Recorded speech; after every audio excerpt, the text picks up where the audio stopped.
Tim hukum Roy Suryo CS mengecam pernyataan Rektor UGM yang menyebut ijazah Jokowi asli. Pernyataan Rektor UGM dianggap terlalu cepat menyimpulkan dan bisa mengganggu proses penyidikan kasus ijazah Jokowi di Polda Metro Jaya yang kini masuk penyidikan.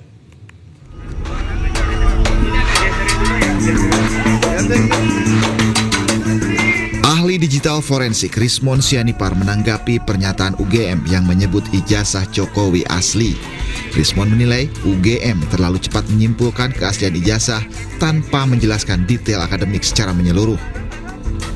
Rismon pun menyinggung tidak adanya lembar pengesahan di ijazah Jokowi. Kalau memang ada ratusan atau bahkan ribuan skripsi di UGM pada tahun itu yang tidak memiliki lembar pengesahan penguji, maka sebegitu bobroknya UGM pada zaman itu, sementara universitas swasta saja ya yang belum dikenal oleh publik itu syarat administrasi kelengkapan skripsi itu sangat-sangat mutlak, dan itu tidak bisa juga dijawab oleh Profesor Kuncoro sebagai mantan Ketua Dewan Guru Besar UGM. Sementara itu, pengacara Roy Suryo CS Ahmad Hosinuddin menilai pernyataan UGM justru mengganggu proses penyidikan ijazah Jokowi di Polda Metro Jaya. Ia pun mengecam pernyataan UGM tersebut.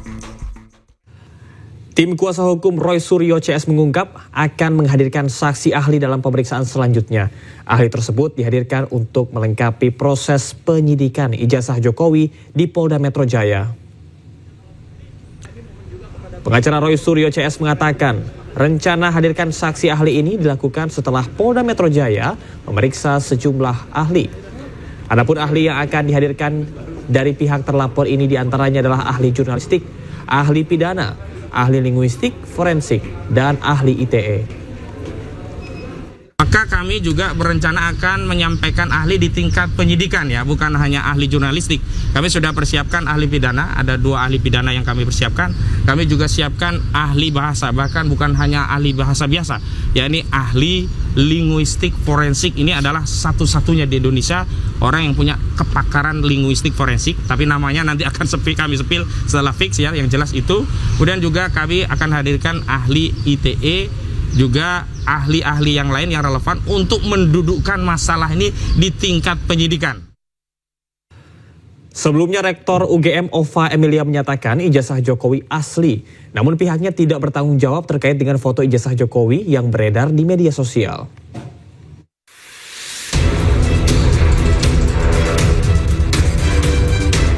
Rektor Universitas Gadjah Mada Yogyakarta Ova Emilia mengungkap keaslian ijazah Jokowi.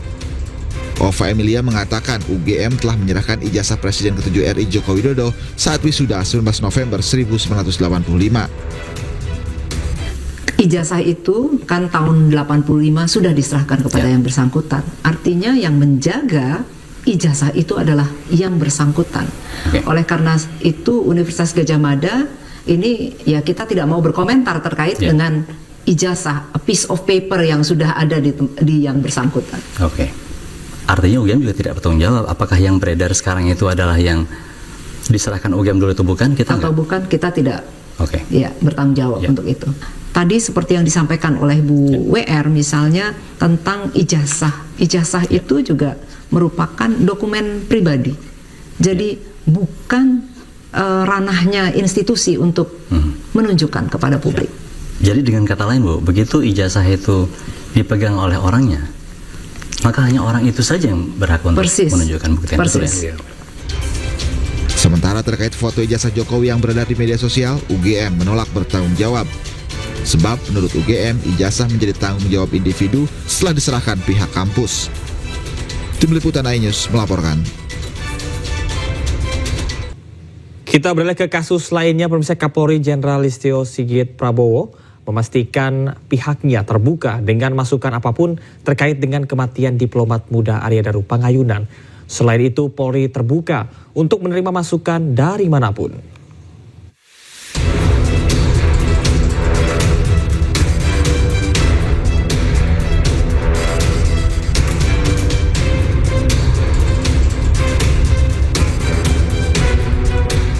Sejumlah barang bukti yang disebut pihak keluarga Arya Daru Pangayunan bisa dijadikan tambahan materi penyelidikan. Bukti tersebut adalah amplop berisi gabus serta WhatsApp dan Instagram yang kembali aktif. Prinsipnya, Polri terbuka untuk menerima masukan dari manapun. Sebelumnya, keluarga almarhum diplomat muda mengungkap kejanggalan baru terkait ponsel dan akun media sosial almarhum yang sempat aktif setelah ia dinyatakan meninggal dunia. Menurut pihak keluarga, ponsel Arya sempat menunjukkan tanda aktif sehari setelah ia ditemukan tewas.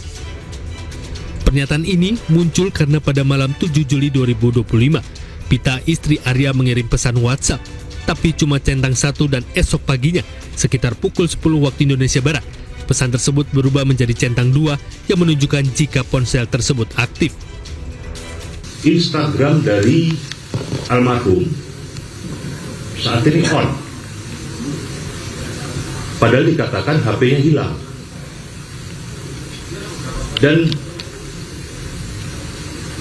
salah satu fakta lainnya adalah istri atau keluarga dari almarhum itu mencoba lagi mengirimkan pesan singkat lewat WhatsApp dan itu centang 2. Berarti kan on kalau centang 2. Nah, ini jadi misteri juga. Dikatakan HP-nya hilang. Tapi kok bisa ada on di Instagram dan centang 2? Nah, inilah hal-hal ini salah satu beberapa hal yang perlu kita dalami bersama dengan penyelidik. Selain itu, keluarga ADP meminta penyelidikan kematian ADP dilanjutkan dan diambil alih Mabes Polri. Perjuangan tersebut didampingi 2 penasihat hukum yaitu Nikolai Aprilindo dan Dwi Librianto. Permintaan penyelidikan ulang tersebut karena keluarga menemukan berbagai kejanggalan dalam kematian ADP. Selain itu, akan ada petunjuk-petunjuk baru yang nantinya akan disampaikan ke penyidik Polda Metro Jaya guna melanjutkan penyelidikan. Tim Liputan iNews melaporkan. Sementara itu, pengacara tersangka Adrianus Agal mengungkap adanya dugaan keterlibatan aparat di kematian Kepala Cabang Bank BUMN. Adrianus menyebut para tersangka terbagi dalam 3 kelompok yang bertugas mengintai, menculik, dan mengeksekusi korban.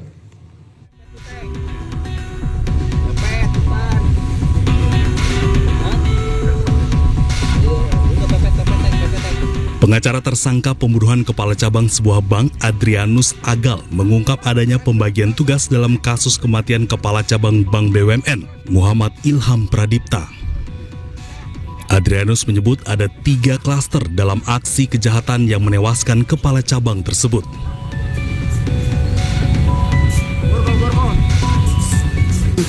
Ada 3 klaster. Itu klaster pertama, itu setelah kami dapat informasi dari penyidik dan dari intelijen kami bahwa klaster pengintai, klaster penjemputan paksa, sama eksekutor.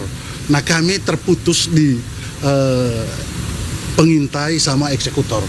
Nah, adik-adik kami ini mereka perannya hanya untuk menjemput paksa dan memberikan ke mereka, seperti itu. Pengacara tersangka juga menyebut ada keterlibatan oknum di balik tewasnya Kepala Cabang Bank BUMN Muhammad Ilham Pradipta.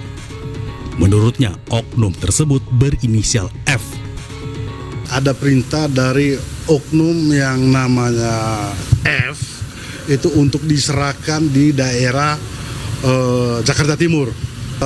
Berapa jam setelah itu, mereka dipanggil lagi untuk mengantar pulang si korban. Nah, pada saat waktu ketemu lagi, disitulah bahwa mereka melihat korban ini sudah tidak bernyawa lagi.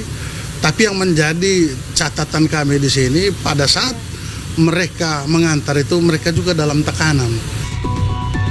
Jasad Kepala Cabang BUMN Ilham Pradipta ditemukan di Desa Nagasari, Kabupaten Bekasi, Jawa Barat. Polisi telah menangkap 15 orang dalam kasus ini. Keluarga korban berharap para pelaku dihukum dengan maksimal. Dari Jakarta, Tim Liputan iNews melaporkan.